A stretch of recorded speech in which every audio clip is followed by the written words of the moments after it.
C.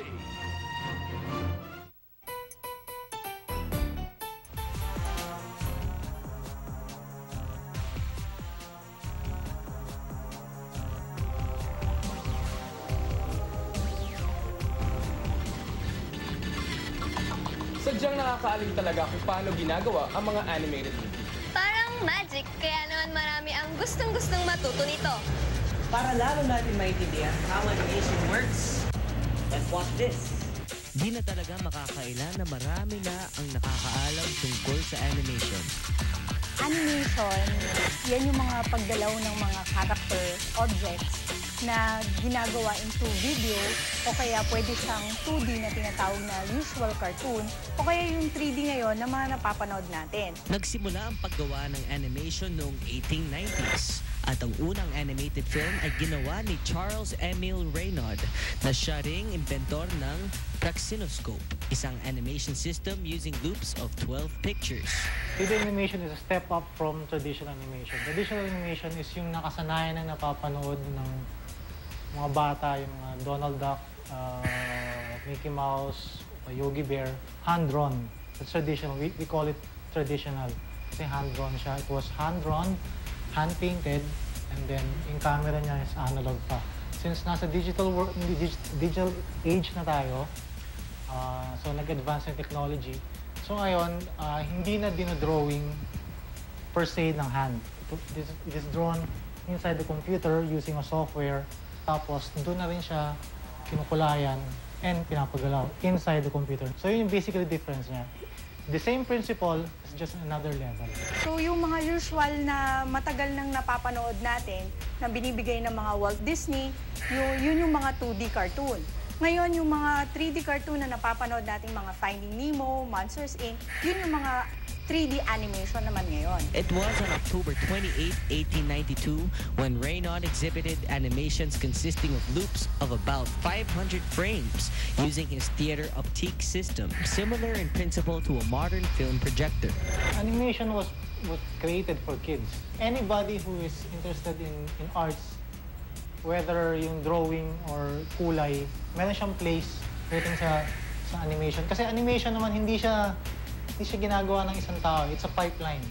Meron talaga nag-drawing, may nagkukulay, may nag-edit. Meron din kung magaling kayo mag-voice over, pwede kayong voice over lang ano. So kanya-kanya rin siya. Pero if you can do everything, okay. Ang talagang kumbaga requirement for a youth to be involved in animation, tingin ko lang yun. Number one is talaga yung passion. Sadyang malayo na nga ang narating ng animation. Parang magic talaga itong maituturing. That's why young and adults alike are learning this form of digital arts. And one of them is 13-year-old Sabina Ian Lalo. Digital artist, editorial cartoonist, writer, and singer. That's how she describes herself. But what makes her click to this art? Mother ko, bawal sa amin ang manood ng mga drama, telenovelas. Kaya sinanay kami sa panonood ng mga cartoons and anime. So doon ko na nagkaroon ng inspiration na gumawa rin ng mga ganitong animations. Other geniuses who contributed to the development of animation include French director Emil Cole, Russian-born director Ladislav Starwich, German Lot Rainier, Hungarian Berthold Bartosz, Argentinian Kirino Cristiani, Japanese director Mitsuyo Seo, among others. Ang animation dito sa Pilipinas, nakikita na siya ngayon sa mga napapanood natin. Now, maraming naglalabasan ng mga companies na nagde-develop ng mga 2D or 3D animation. Nakikita na natin siya sa mga commercials, sa movies, sa television series. Nakikita natin ngayon, sinasama na siya ngayon kahit na may kasamang live action or purely animation. Kailangan din, pero lahat naman tayo marunong mag-drawing. Tapos, i-develop na lang natin to kunyari sa papasok ng mga art schools, tapos doon na natin ma-develop ang ating mga skills. Ang animation ngayon is isa sa mga malaking career na pwedeng puntahan ng mga kabataan na gustong pumunta o mapalawak yung mga drawings nila. Yung mga companies na nagde-develop ngayon, hindi na sila basta lang gumagawa ng animation.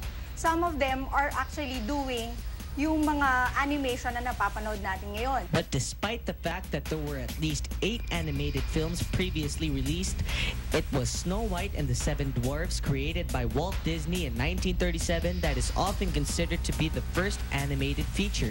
This is because the said animated feature was the first to use Technicolor. Every time na makakita ka ng effects sa TV or film, na may mga kinikinang-kinang dyan, that's animation. And yun nga, swerte na rin na parang naging traditional for the past ilang years na tuwing film fest, puro fantasy films na, which is effects heavy and animation heavy. Nagbo-boom na rin. I know of 5 companies right now is going to open dito sa Pilipinas ng gaming, which is yun din, napakalaking option din for an animator in gaming. Kailangan meron tayong determination kasi yung para sa akin yung determination yun yung para nagpo-push sa akin para matupad yung dream ko na pagiging na magkaroon ng isang animation idea yung kino-consider ko as a first step kasi pag walang idea wala tayong gagawa. Para sa akin kapag nakagawa ko ng mga artworks, sa mga natutuwa yung mga tao. All inspiring artists, ang tingin ko ang talagang factor para to be a successful artist, whether in animation or basta when it comes to art, yung passion nyo for the art. Sa mga nag-a-aspire na maging animator, gumawa ng mga animations, don't give up kasi maraming opportunities, tsaka mga art schools katulad dito sa First Academy, dito ma-harness yung talents mo and skills. Isa ito sa mga ginawa ko. Pangalan niya si Terra. Kasi nakukuha ko yung mga concept ko galing sa mga panaginip ko. Kasi lagi po nanaginip sa gabi, tapos dun po nakakuha ng mga concept ideas ng iba't ibang characters. So ginagawa po ito, para sa akin po, mga 2 hours yung sketch, tapos yung inking, 1 oras, tapos pagkukulay yun sa computer, siguro mga 3 to 4 hours matagal, pero masaya naman. I'm inviting lahat ng mga aspiring artists, yung mga marunong mag-drawing, lalo na sa mga kabataan natin ngayon. Dito sa First Academy of Computer Arts, gumagawa kami ng mga training programs para matutunan mo lahat-lahat na yon in bits by bits, mula drawing hanggang sa paggalaw mo ng mga characters. It is time for you to come here for First Academy para makita mo kung saan ka po pwede. Totoo na kahit ano pang klase ng hobby meron ka, dapat may passion ka rito.